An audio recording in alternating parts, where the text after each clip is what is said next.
Why does a 5-year-old walk into a room full of international power and ask to be seen? My dear friend May Nederlof Sithole, author, scholar, and curator of transformational leadership in Africa and beyond, takes us back to that moment. The child of Zimbabwean diplomats raised in the United Nations, he looked a sitting president in the eye and said, "I want to be just like you.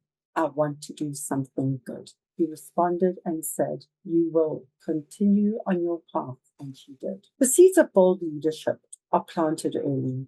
We don't always notice them in others or in ourselves until much later. May went on to co-author the book with Richard Calland, The Presidents, Mandela, From Mandela to Ramaphosa. And in their research, they identified 6 pillars that determine whether a leader can survive a crisis or be consumed by it. The 6 pillars include, firstly, having a clear strategic vision. Secondly, the capacity to execute it. Thirdly, making timely decisions. Number 4, skillful political management to navigate the politics inside and outside the organization. And number 6, this one is seldom focused on.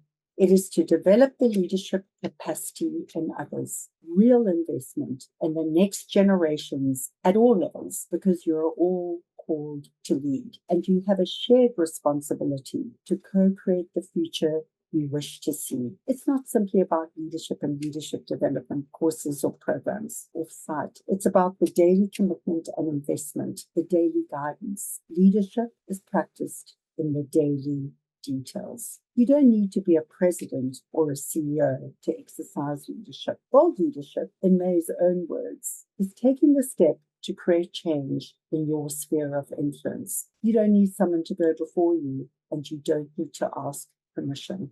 The 6th pillar is where May's own life's work lives, because people, not institutions, are the systems that drive transformational change. And that's adaptive leadership in its pure form. The courage to ask the bigger question and diagnose what went wrong systemically, not simply what went wrong. It's the humility to say, "I don't know." And it is the courage to bring all people in and develop their leadership capacity so you can co-create the future and navigate the challenge of the messy middle. It's bringing people into the unfinished story rather than simply trying to fake it till you make it and give them a false narrative.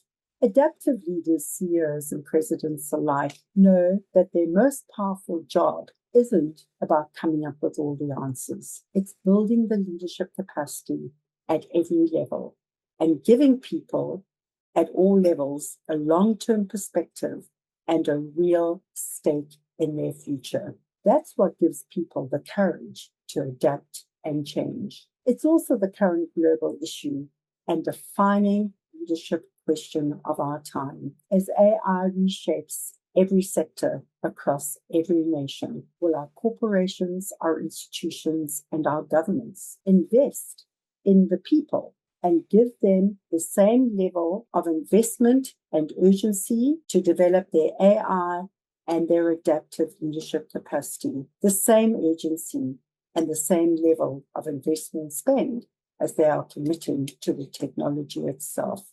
That, my friend, may be the very open secret to leading the AI revolution. Why? We need the people with AI and adaptive leadership capacity to lead this revolutionary change. May's own hero was never a president. It was her mom who built leadership and community at ground level, and her father who shaped policy in rooms of global power. A profound lesson for tech titans, for corporate chiefs and governments today. One parent exercising leadership at the top, another exercising leadership on the ground, neither replacing the other. Both leadership capacities at the top and at the bottom and everything in between will define the AI revolutionary moment in time, this AI revolutionary moment in time.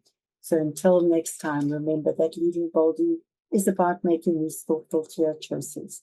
And bold leadership is about taking bold action, just one small step at a time, one step for you But together, with the leadership capacity developed at the top and the bottom and everything in between, a giant step for humanity. Take care and take thoughtful, bold action.